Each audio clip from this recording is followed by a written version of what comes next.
The Buffalo Bills proved two major points yesterday when they handed Bill Belichick a 33-21 loss yesterday afternoon in Foxborough. For starters, the Bills proved that the game they played a couple weeks ago in Buffalo, where it was pretty much a snowstorm and Mac Jones attempted 3 passes all game, they proved that that game basically means nothing and it has no effect on whether or not their season has been a success or not. They also proved that they are one of, if not the best teams in the AFC, and they proved that they are on the same tier as the best teams in the AFC, like the Kansas City Chiefs. With yesterday's win, Josh Allen also reinserted his name into the MVP race with a 300-yard, 3-touchdown, 0-turnover performance through the air, while also chipping in on the ground with 64 yards running, which led the Bills all day. Now, I say he reinserted his name into the MVP race. He somehow did not make the Pro Bowl. Even though Lamar Jackson has about as many turnovers as he has touchdowns, he somehow made the Pro Bowl and he hasn't played in a couple of weeks. But hey, that's just my opinion. The Bills were pretty much in the lead for basically the entire game yesterday. And not only did the win give the Buffalo Bills the number one seed in the AFC East, but the win also put them in prime position to gain home field advantage for the playoffs throughout the divisional round. Now, there are still a couple of games left in the season for the Buffalo Bills, so it would be a very foolish thing for Josh Allen and the rest of this offense, especially for the rest of this team, to start thinking they have achieved anything close to what they want to achieve this year. And honestly, this season has been a little bit more down than a lot of Bills fans would have wanted to see when the season began.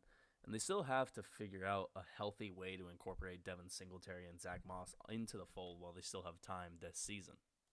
Like I said earlier, it was yet another game where Josh Allen was really the only threat that the Buffalo Bills had running the ball. Devin Singletary did do a couple of good things when he caught the ball, and, Devin Singletary is just going to do decent things when he has the ball in general. But I think at this point, it's more of a thing about, just the way they want to play. They don't want to run the ball. They don't want Zach Moss and Devin Singletary to have 30 carries between the two of them. They just don't want to do that.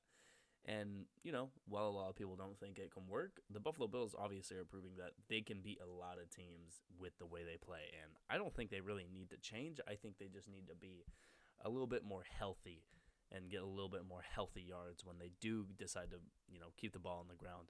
And, at the end of the day, Josh Allen can't be doing this for the next 5 years. He's not going to be able to take that wear and tear.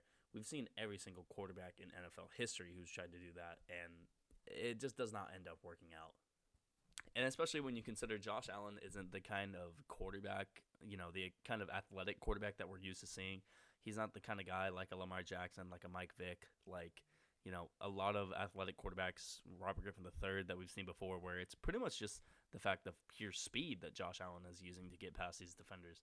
He is more of a Cam Newton kind of guy where, yes, he is a lot faster than some of the guys that are chasing him. But he also is like 230, 240 pounds. Cam, I think, at one point was like 250.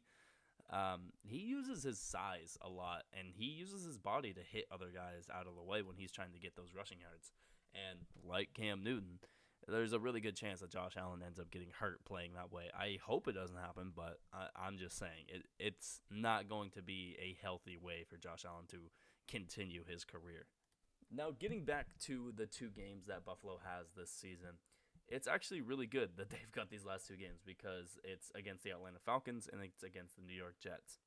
Now, Atlanta, in my opinion, is a decent team who is still somewhat in the playoff race in the NFC. They're also a young team and a young defense that has had the tendency during the year to, kind of get shredded, whether it's through the air, whether it's on the ground. It's just a young defense who has their shortcomings when it comes to playing consistent football on the defensive side of the ball every single game. With that being said, the Jets, on the other hand, have had yet another typically terrible Jets season that just seems to be on repeat year after year.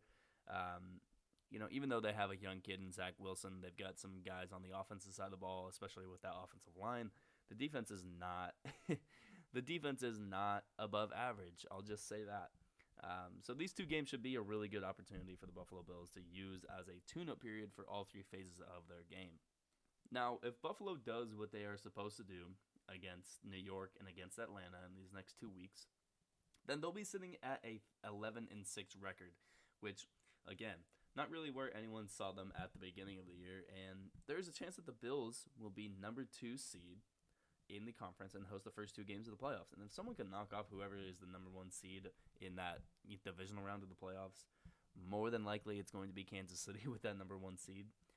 Then the Buffalo Bills will have an incredible chance, probably the best chance they've ever had at running the table and winning their first Super Bowl in franchise history.